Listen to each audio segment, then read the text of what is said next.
This week we are talking about exponential equations. An exponential equation is an equation with the variable in the exponent.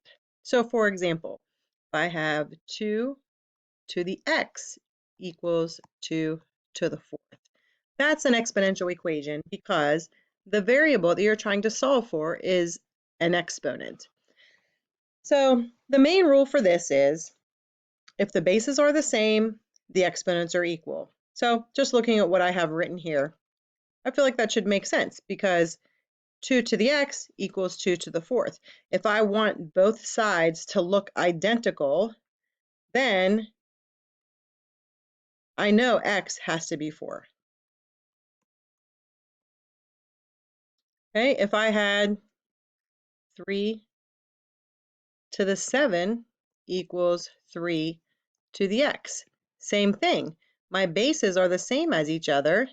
So in order for this to be a true statement, x has to equal 7. Okay, so if I had something like 4 to the x equals 3 to the fifth, well, I can't say that x equals 5 for this one because my bases are not the same. Okay, so this one I wouldn't be able to solve right now with what I know or with what you know. Okay, let's try some of these. So that's the rule. The rule is if the bases are the same, the exponents are equal. So I'm looking at this, my exponents are equal for sure because my bases are the same as each other. So if the bases are the same, you pretty much ignore them. Take your exponents, make an equation out of it, and solve it. So for this particular problem, k equals -1. And of course, like with any algebra equation, you can always plug your answer back in and see if it makes sense. If I put -1 here, -3 times -1 is +3. So that would give me 6 to the third equals 6 to the third, which is true. Here's another example. If the bases are the same, the exponents are equal. I have two base 7s here, so my bases are the same, which means I can ignore them. My exponents are automatically equal to each other. Okay, so for this one, a lot of times students will say this problem has no solution. You don't want to make that decision until you have isolated n or gotten all your variables on one side. So we'll just go ahead and subtract 2n from both sides.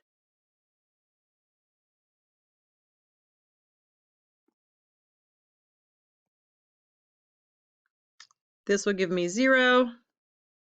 This will give me -4n. Divide by -4. So n equals 0. So it does have a solution. All right, well, what if the bases aren't the same? If the bases are not the same, then you want to think about rewriting the bigger base in terms of the smaller base, or maybe even smaller than that. So you want to look at your small base here. I have a base 3. So you want to think, well, can I write 27 as 3 to some power? So you want to kind of think about all your powers of 3. 3 to the 1 is 3. 3 to the second, that's 9. 3 to the third, that's 27. This is what we want to look at. So 3 to the third equals 27. So since these are equal to each other, what I can do is I can replace the 27 with 3 to the third power. You're not changing the value, you're just changing the way it looks. So replace your 27 with 3 to the third power. That's all you're replacing is the 27. And you see how you still have this exponent here? What you're going to do now is you're going to multiply.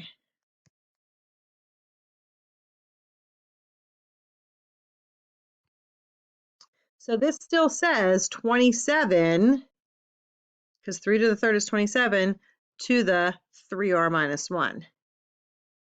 But now it's just in a form that I can use. So now look, bases are the same. You can ignore the bases. If the bases are the same, the exponents are equal. So now you just make a little equation out of your exponents. Okay, so distribute your 3. So we end up with 9r minus 3 equals 4. And then we just solve this like any other equation. Add 3 to both sides. So 9r equals 7. Divide by 9. So r equals 7 over 9. Don't put them in your calculator and give me decimals. Just go ahead and leave your answers as fractions. All right, here's another one. So the bases are not the same right now. So I need to look at my smaller base and think about, can I rewrite this number, my bigger number, in terms of the smaller number? Well, I'm going to look at my powers of 4. So I could do 4 to the first power, which is 4. I could do 4 to the second power, which is 16. But see, 16 is already too big. So what you want to do is you want to go down a base. You want to choose a different base. So think about your number 4. Is there a different way you can write the 4? Well, you can write the 4 in a base 2. So think about all your powers of 2. 2 to the first is 2. 2 to the second is 4. So this is going to be helpful because I have this 4 right here. 2 to the third is 8. This is also going to be helpful because I have an 8 right here. Okay, so if you can't write the bigger number in terms of the smaller number, then you might need to go down like one more base. Okay, so now what we're going to do is we're going to replace our bases. So 4 is the same as 2 to the second. So you're going to replace your 4 with 2 to the second. But then we already had an exponent here in our original problem, so you want to multiply. The 2 to the second only replaces the 4. You still have to use the exponent. Equals, so now I'm replacing my 8. So if we look over here, 2 to the third is 8. So you're replacing your 8 with 2 to the third. You're only replacing the 8. Don't forget you have an exponent here, so you want to make sure you don't ignore it. You're going to multiply the new exponent times the existing exponent. Okay? Now the bases are the same, so this is what we wanted. Now, since your bases are the same, you can ignore them. Your exponents are equal to each other. So we have an equation, 2 times the quantity, x minus 2, equals, well, 3 times negative x is just negative 3x. And then this you can distribute. So 2x minus 4 equals negative 3x. Okay, I'm going to subtract this 2x over, get all my x's together. Negative 4 equals negative 5x. Go ahead and divide both sides by negative 5 so that those will cancel. X is 4/5.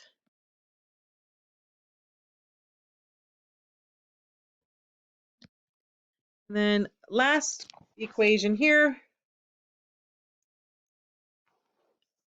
27 and 243. Well, 27, if you square 27, I don't know exactly what it is, but I know it's way bigger than 243. So let's see what it is. 27 times 27. My calculator here gives me 729. So that passes up 243. So I can't use 27. 27 to the first is 27. 27 to the second is 729. That's way too big. We can't use that. So you want to go down a base.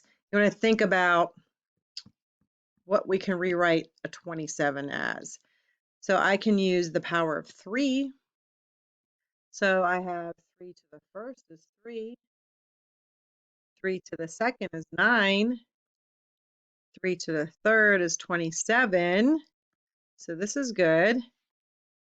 3 to the fourth is 81. 3 to the fifth, I'm pretty sure that's 243. Yes. There we go. So those are the two that are helpful. So you can't write 243 as a base 27, so you need to go down. So now I'm going to replace my 27 right here, 3 to the third. But since there was already an exponent here, I need to make sure I multiply. And then I'm going to replace my 243 with 3 to the fifth. And then this 243 didn't have an extra exponent there, so we just 5 is what we're dealing with. So now our bases are the same. You can ignore them. Set your exponents equal to each other. So we're dividing both sides by 3 here. X equals 5/3. Okay.